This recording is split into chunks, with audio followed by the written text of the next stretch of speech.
Hello everyone, welcome back to the online coaching. मैं हूं स्नेहा सिंह। आज के इस वीडियो में हम लोग पढ़ने वाले हैं श्वसन तंत्र यानी कि रेस्पिरेटरी सिस्टम के बारे में। तो रेस्पिरेटरी सिस्टम, जैसे हम लोगों ने डाइजेस्टिव सिस्टम को पढ़ा था, पाचन तंत्र के बारे में हम लोगों ने पढ़ा था कि जो भी भोजन हम खाते हैं वो एज अ न्यूट्रिशन हमारी बॉडी में अलग अलग जो भी पार्ट्स होते हैं, जो भी सेल्स होते हैं, उन सभी को प्रोवाइड किया जाता है क्योंकि एनर्जी के लिए। डाइजेस्टिव सिस्टम में हमने क्या पढ़ा था, पाचन तंत्र में हमने देखा था कि जो भी भोजन हम खाते हैं, जो भी फूड हम लेते हैं, उसका पाचन किस तरह से होता है, वो किस तरह से ब्रेक डाउन होता है बहुत छोटे छोटे कणों में।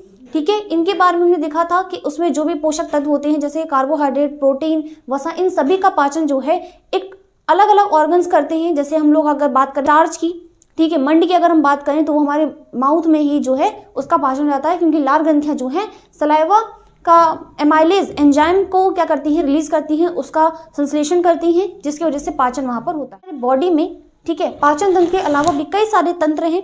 ठीक है, जैसे कि श्वसन तंत्र है, परिसंचरण तंत्र है, उत्सर्जी तंत्र है, ठीक है, और जनन तंत्र है। तो ये हमारे अलग अलग तंत्र होते हैं जो कि अलग अलग ऑर्गन्स जो है मिलकर के करते हैं।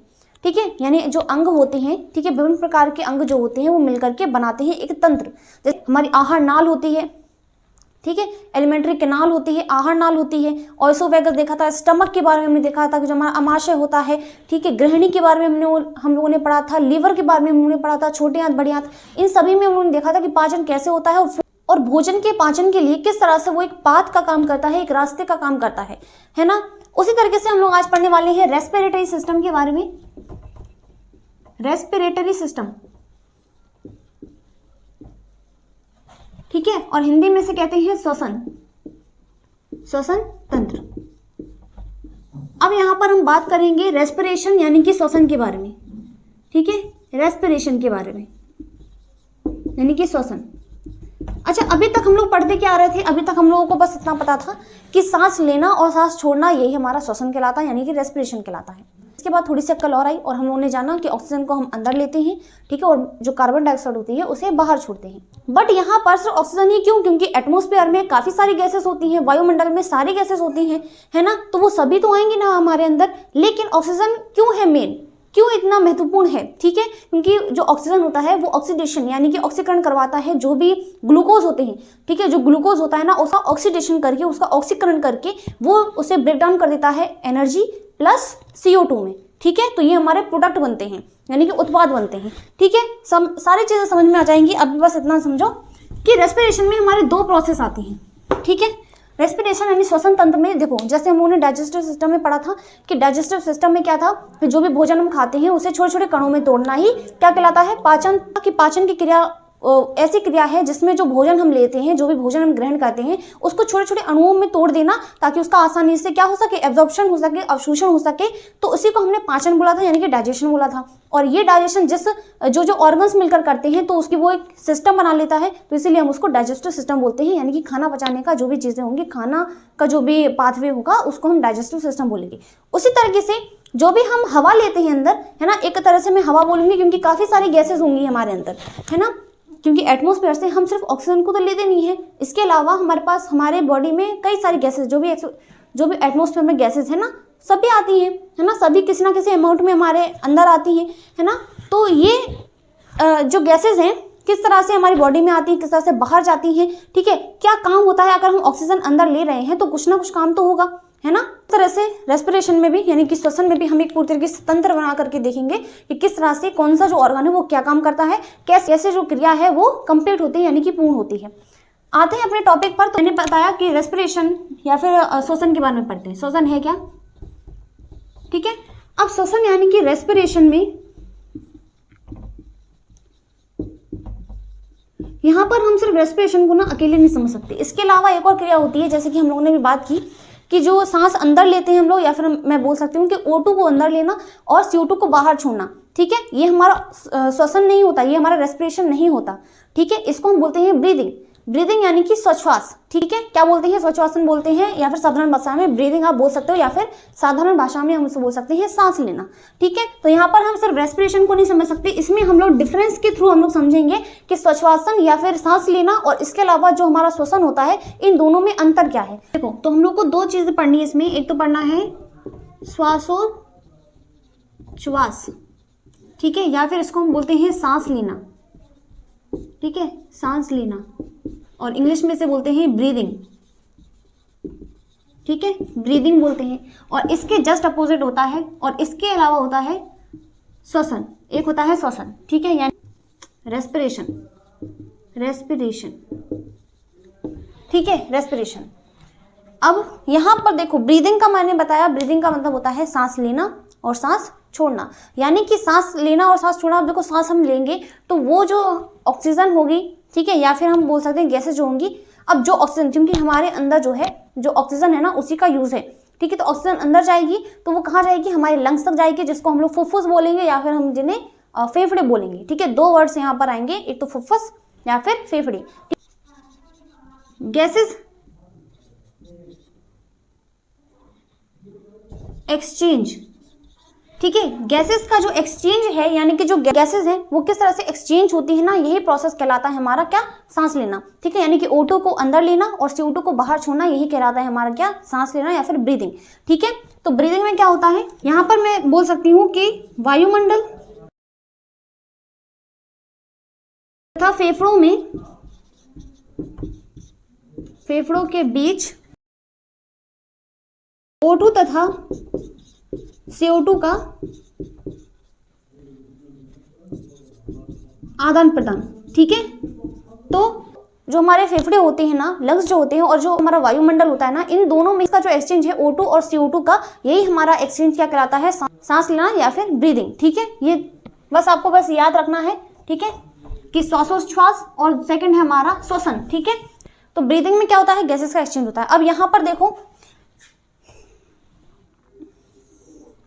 अब इसमें क्या होता है, नो एनर्जी, ठीक है, कोई भी एनर्जी नहीं बनती है, क्यों, क्योंकि ये हमारी कैसी है, कोई भी एनर्जी यहाँ पर नहीं होगी प्रोड्यूस, ठीक है, प्रोडक्ट एज अ प्रोडक्ट यहाँ पर एनर्जी नहीं बनेगी, ठीक है, एनर्जी का प्रोडक्शन यहाँ पर नहीं होता है। क्यों नहीं होता, क्योंकि ये हमारी कैसी होती है, ये हमारी फिजिकल एक्शन है, यानी कि भौतिक क्रिया है, भौतिक क्रिया है। अब भौतिक क्रिया है, ठीक है, सिर्फ सांस लेना और सांस छोड़ना, क्योंकि कोई भी, ये कैसी भौतिक क्रिया है, ठीक है, क्योंकि हम लोग एक्सटर्नल जो गैसेज हैं उनको अंदर ले रहे हैं और इंटरनल जो गैसेज हैं उनको बस बाहर छोड़ रहे हैं। तो ये हमारा, क्योंकि तो ब्रीदिंग में आप याद रखिए कि ये एक फिजिकल रिएक्शन होती है, ठीक है, भौतिक क्रिया होती है, तो इसमें कोई भी एनर्जी नहीं बनेगी, क्योंकि एंजाइम वगैरह की रिक्वायरमेंट ही नहीं होगी। जब हमारी रिएक्शन कैसी है, हमारी फिजिकल रिएक्शन है, तो कोई भी एंजाइम, ठीक है, तो यहाँ पर नो एंजाइम, कोई भी एंजाइम जो है इसकी जरूरत नहीं है, ठीक है, हमारे सांस लेने या फिर हमारे ब्रीदिंग में। अब इसके जस्ट अपोजिट क्या होता है कि यहाँ पर गैसेस का एक्सचेंज, यहाँ पर गैसेस का एक्सचेंज होता है, लेकिन यहाँ पर हमारा सेलुलर रेस्पिरेशन होता है, सेलुलर रेस्पिरेशन होता है। अब इसका मतलब क्या है, इसको हम बोलते हैं कोशिकीय श्वसन। कोशिकीय श्वसन का मतलब ये होता है कि यहाँ पर देखो, अभी तक हम ब्रीदिंग में क्या जान रहे थे, अभी तक हम लोगों ने क्या पढ़ा कि जो ब्रीदिंग होता है ना, इसी को हम रेस्पिरेशन भी मानते थे, क्योंकि सांस लेना और सांस छोड़ना ये हमारा ब्रीदिंग कहलाता है, ना कि रेस्पिरेशन। श्वसन यानी रेस्पिरेशन में क्या होता है कि जो भी ऑक्सीजन हम अंदर लेते हैं वो हमारे एल्वुलाई, यानी कि जो हमारी वायु कुपिकाएं होती है ना, उनकी तरह वो जाती हैं ब्लड वेसल्स में। ब्लड वेसल्स की जो हमारी आरबीसी होती है उसमें जो हीमोग्लोबिन होता है ना, ये भी हम प्रोसेस देखेंगे, पूरा बहुत बड़ी क्रिया है ये, ठीक है, तो इस क्रिया के बारे में हम देखेंगे अभी। तो जो हीमोग्लोबिन होता है ना, ये जो हीमोग्लोबिन है ना, ये हीमोग्लोबिन एक वाहक का काम करता है, एक एजेंट का काम करता है, जो कि किसको, जो हमारी ऑक्सीजन होती है ना, उस ऑक्सीजन को लेकर जाता है हर एक सेल के पास जहां उसकी रिक्वायरमेंट होती है। क्योंकि जो हमारी O2 है ना, ये हेल्प करती है केमिकल रिएक्शंस में, जो हमारा ग्लूकोज होता है ना, उसके ऑक्सीडेशन के लिए, उसके ऑक्सीकरण के लिए, ठीक है। जो हमारे ग्लूकोज होता है, जो कि हम लोगों ने डाइजेस्टिव सिस्टम में क्या पढ़ा था कि वहां पर ग्लूकोज का निर्माण होता है ना, ठीक है, फिर उसी से एनर्जी फिर फर्दर बनेगी।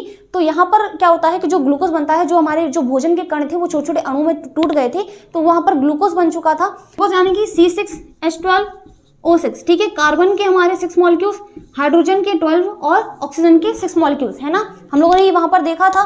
तो जो ग्लूकोज बनता है ना, अब ग्लूकोज जो है ना, ग्लूकोज तो एनर्जी ऐसे देगा नहीं, तो ग्लूकोज के जो मॉलिक्यूल्स होते हैं ना, उनका ऑक्सीडेशन करना पड़ता है, यानी कि उनको ऑक्सीकृत करना पड़ता है, इसीलिए वहां पर ऑक्सीजन की क्या होती है, जरूरत होती है, ठीक है, ऑक्सीडेशन करवाने के लिए। तो इसीलिए जो हमारा श्वसन होता है ना, इसमें क्या होता है कि हर सेल तक पहुंचाया जाता है। वो सेल्स में क्या होगा, जो सेल्स की माइटोकॉन्ड्रिया होती है ना, माइटोकॉन्ड्रिया को हम लोग क्या बोलते हैं, ये भी बहुत लंबा प्रोसेस है, तो इसके बारे में मैं आराम से आप लोगों को पढ़ाऊंगी अभी। ठीक है, आज की थोड़ी सी मुझे बस इतना बताना है आपको कि हमारा ब्रीदिंग और श्वसन, इन दोनों में अंतर क्या होता है। ठीक है, वैसे रेस्पिरेशन को हम लोग बढ़िया तरीके से पढ़ेंगे। तो यहाँ पर होता क्या है कि जो हमारे ग्लूकोज होता है, जो ग्लूकोज होता है ना, इस ग्लूकोज के साथ क्या है, ऑक्सीजन मिल चुकी है अब, क्योंकि जो आरबीसी की जो हीमोग्लोबिन होता है ना, वो किसको लेकर आया था, ऑक्सीजन को लेकर आया था, और वो हर सेल तक उसको भेजता गया। तो ये प्रोसेस जो है माइटोकॉन्ड्रिया में होगी हमारे। तो ग्लूकोज में ऑक्सीजन क्या है, मिल जाती है, क्योंकि इसका क्या करवाना है, ऑक्सीडेशन करवाना है। अब इसका ऑक्सीडेशन यानी कि जब ऑक्सीकरण हो जाता है, जब इसका ऑक्सीकरण हो जाता है तो ये हमारा किस में कन्वर्ट हो जाएगा, ये हमारा एटीपी में यानी कि एनर्जी में, प्लस हमारा CO2 में कन्वर्ट हो जाता है एज अ प्रोडक्ट यानी कि उत्पाद में। ठीक है, उत्पाद में, ठीक है, ये तो ये हमारे एज अ प्रोडक्ट जो है बाहर निकल आते हैं। तो एटीपी यानी एनर्जी बनेगी। ठीक है, तो यहाँ पर ग्लूकोज जो है, ग्लूकोज के जो मॉलिक्यूल्स होते हैं ना, ग्लूकोज के साथ मिल जाता है हमारा ऑक्सीजन। ठीक है, ऑक्सीजन क्या करेगा, उसको ऑक्सीकृत करेगा यानी कि ऑक्सीडेशन करेगा उसका, और उसको तोड़ देगा फर्दर एटीपी में और किस में, CO2 में। तो CO2 जो है वो हमारी आउट ऑफ बॉडी हो जाती है। ठीक है, बॉडी से बाहर कर दी जाती है। ठीक है, तो इस तरह से ऑक्सीजन का जो लगातार यूज है ना, वो हमारी बॉडी में होता रहता है। ठीक है, तो इस तरह से इन दोनों में डिफरेंस होता है कि हमारा जो श्वासोच्छ्वास है, ठीक है, बहुत बड़ा वर्ड है ये, तो इसकी जगह आप याद कर सकते हो, सिर्फ इसको सिर्फ याद रखना कि ऐसा वर्ड है लंबा सा जिसका मतलब होता है सांस लेना। ठीक है, यानी कि ब्रीदिंग, और इसके जस्ट अपोजिट होता है श्वसन। ठीक है, तो यहाँ पर अभी क्या हम लोगों ने देखा, इसको मिटा देते हैं अभी। ठीक है, तो वायुमंडल तथा फेफड़ों के बीच में क्या होता है, O2 और इसका क्या होता है, एक्सचेंज होता है। और डिफ्यूजन के थ्रू, डिफ्यूजन में क्या होता है, डिफ्यूजन एक प्रोसेस होती है, उसको हम लोग पढ़ेंगे बाद में। ठीक है, तो अब यहाँ पर क्या होता है, तो यहाँ पर कोशिका श्वसन होता है। कोशिका के अंदर क्या होगा, श्वसन की क्रिया होती है। वैसे अब लोग इसमें भी हमारे दो टाइप्स आ जाते हैं, एक तो एरोबिक और एक एनएरोबिक रेस्पिरेशन। ठीक है, हमारा ऑक्सी श्वसन और एक होता है अनऑक्सी श्वसन। ठीक है, तो इन दोनों के बारे में, तो यहाँ पर क्या होता है, जैसे कि हम लोगों ने क्या देखा, एनर्जी यहाँ पर बनती है। ठीक है, तो यहाँ पर एनर्जी बनेगी। ठीक है, एनर्जी बनेगी, और यहाँ पर हमारी कैसी, ये जो प्रोसेस है वो हमारी होती है केमिकल।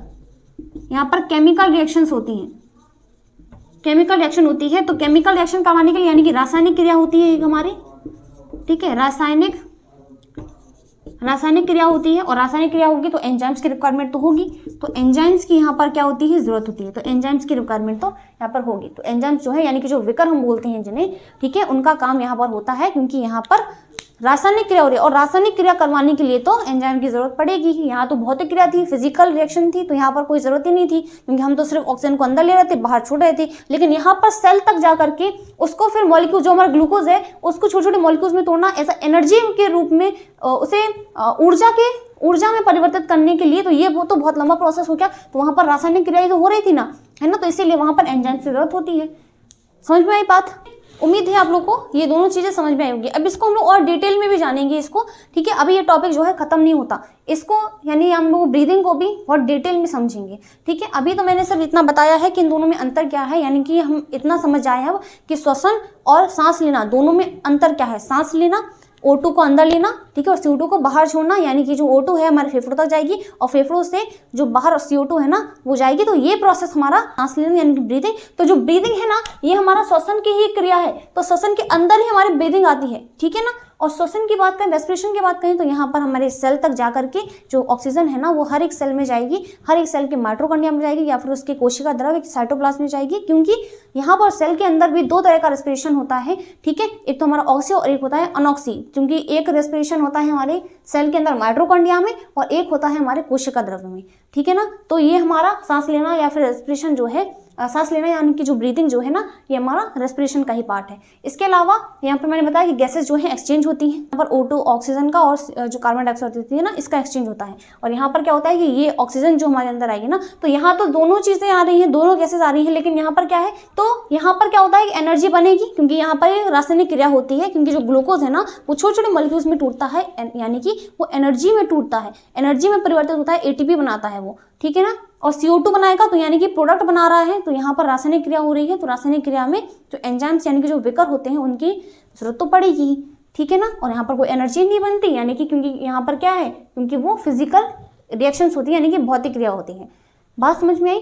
ठीक है, अब इसके आगे हम लोग नेक्स्ट वीडियो में डिस्कस करेंगे। उम्मीद करती हूँ कि आप लोगों को इन दोनों में ही अंतर समझ में आया होगा। ठीक है, मिलते हैं अगले वीडियो में, इसके बाद की जो चीज़ें हैं उनके बारे में हम पढ़ेंगे। तब तक के लिए bye bye and take care.